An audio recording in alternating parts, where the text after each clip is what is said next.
భారీ వర్షాల కారణంగా దెబ్బతిన్న నిమ్మ అరటి తోటలను కూడా నష్టపరిహారం కోసం నమోదు చేసి రైతులకు పెట్టుబడి సాయం 20,000 అందించాలని రైతు సంఘ నాయకులు కోరారు. ఈ మేరకు తహసీల్దార్కు వినతి పత్రం అందజేశారు. ఆంధ్రప్రదేశ్ రైతు సంఘం ఆధ్వర్యంలో బుధవారం రైతు నాయకులు తహసీల్దార్ కేవి గోపాలకృష్ణ కలిశారు. భారీ వర్షాల వల్ల పంట నష్టపోయిన రైతుల సమస్యలను తహసీల్దార్కు తెలియజేశారు.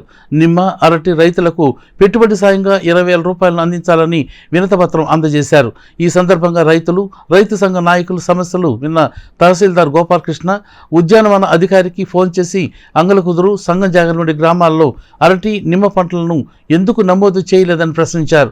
కొల్లిపర మండలంలో నమోదు చేశారని రైతు నాయకులు తహసీల్దార్ దృష్టికి తీసుకురాగా ఇక్కడ ఉత్తర్వులు లేవని ఉద్యానవన అధికారి తహసీల్దార్కు తెలిపారు. సమస్యను జిల్లా కలెక్టర్ దృష్టికి తీసుకెళ్తానని తహసీల్దార్ గోపాలకృష్ణ రైతు నాయకులకు హామీ ఇచ్చారు. అనంతరం జిల్లా రైతు సంఘ ఉపాధ్యక్షుడు ముల్కా శివసామరెడ్డి తదితరులు మీడియాతో మాట్లాడుతూ భారీ వర్షాలకు పంట దెబ్బతిన్న రైతులను ఆదుకోవాలని కోరారు.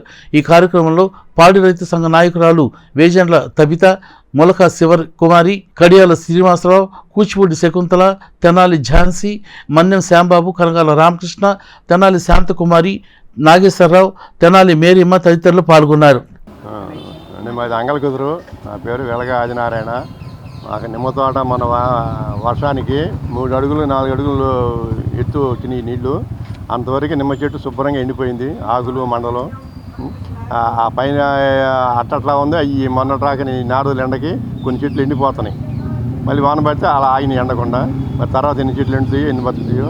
అతి తోట ఒక 40 సెంటు ఉందండి. అతి తోట మొన్నటి రాకని ఆకులు ఉన్నాయి. ఇప్పుడు ఎండకి ఆకులల్లో ఎండిపోయి చెట్లు పడిపోతున్నాయి. ఈ నష్టం అంటే చెట్లు 3 సంవత్సరాలు, ఇప్పుడు మొక్క పెడితే 3 సంవత్సరాలు వచ్చింది. ఈ 3 సంవత్సరాలు పంట పోయినట్టే. 3-4 సంవత్సరాలు మొక్క వచ్చింది. ఎకరానికి సంవత్సరానికి ₹1,00,000 కవులే ఉంది. మా పండించిన కూడంగా 10,000 అటు ఇటుగా వస్తాయి. ఆ లక్ష కాడికి 4 సంవత్సరాలు 4 లక్షలు. పాడి రైతులు పంట నష్టం గురించి మాకు పాడి పంట 2 అండి. 2023లో కూడా మాకు నష్టపోయినటువంటి జొన్నలకి మరి గవర్నమెంట్ ఎంతవరకు మాకు ఇన్పుట్ సబ్సిడీ అనేది ఇవ్వలేదు. మరి ఇప్పుడు 2024 సంవత్సరంలో వచ్చేటప్పటికి 2 సార్లు ఎదలు పెట్టామండి. 2 సార్లు ఎదలు పెట్టినా కానీ పోయినాయి.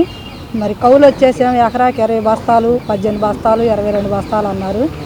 మరి ముందుగానే డబ్బు కౌలుకు తీసుకున్న వాళ్ళు కూడా ఉన్నారు. 2 సార్లు ఎదలు పెట్టాము, పోయినాయి. 3వసారి నార్మల్ పోసాము, మళ్ళీ నాటేసాము. మళ్ళీ నాటేసిన 20 రోజులకు కూడా అవ్వట్లేదు. మళ్ళీ వర్షాలు పడ్డాయండి. పంట వేసాము, పంటకు పిండి కూడా వేసాము 2 సార్లు. ఇప్పుడు ఎకరానికి 25,000 రూపాయల చొప్పున మాకు ఖర్చులు అయినాయి. గవర్నమెంట్ మరి 20,000 రూపాయలు మరి అన్నదాత సుఖీభవ కింద ఇస్తానన్నారు గవర్నమెంట్. అది ఇప్పటికీ ఇవ్వలేదు. మరి కౌలు రైతులకి మరి నష్టపోయినందుకు పరిహారం ఇస్తానన్నారు. ఈ నెల మరి 25వ తారీఖు వచ్చినా కానీ జూన్ మాసంలో వేయాల్సినటువంటి ఖరీఫ్ సీజన్ పంటలకి ఇంతవరకు సెప్టెంబర్ నెల వచ్చినా కానీ గవర్నమెంట్ మమ్మల్ని పట్టించుకోవట్లేదు. మన తహసీల్దార్ గారి దృష్టికి తీసుకొచ్చాం. వారు కూడా ఈ నిమ్మ రైతులు, అరటి రైతులు సంబంధించి వాళ్ళని నమోదు చేశారా లేదని ఉద్యానవన శాఖ అధికారులతో కూడా ఫోన్ ద్వారా సంప్రదించడం జరిగింది. అందుకని మేము అడిగేది ఏంటంటే, ఇవాళ పంట పచ్చగా కనపడుతుంది, కానీ ఈ భారీ వర్షాలు గత 30-40 సంవత్సరాలలో ఎప్పుడు ఎరుగని భారీ వర్షం వరదలు వచ్చిన సందర్భంలో పైకి పచ్చగా కనపడుతున్న నిమ్మ తోటలు, అరటి తోటలన్నీ కూడా నేలవాలిపోయే పరిస్థితి వచ్చింది. అందుకని ఈ రైతుల్ని గుర్తించాలి.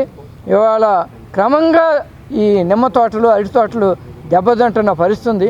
దాన్ని దృష్టిలో పెట్టుకుని వాళ్ళకు కూడా నిమ్మ రైతులకి, అరటి రైతులు కూడా పరిహారం అందించేందుకు ప్రభుత్వం చర్యలు తీసుకోవాలని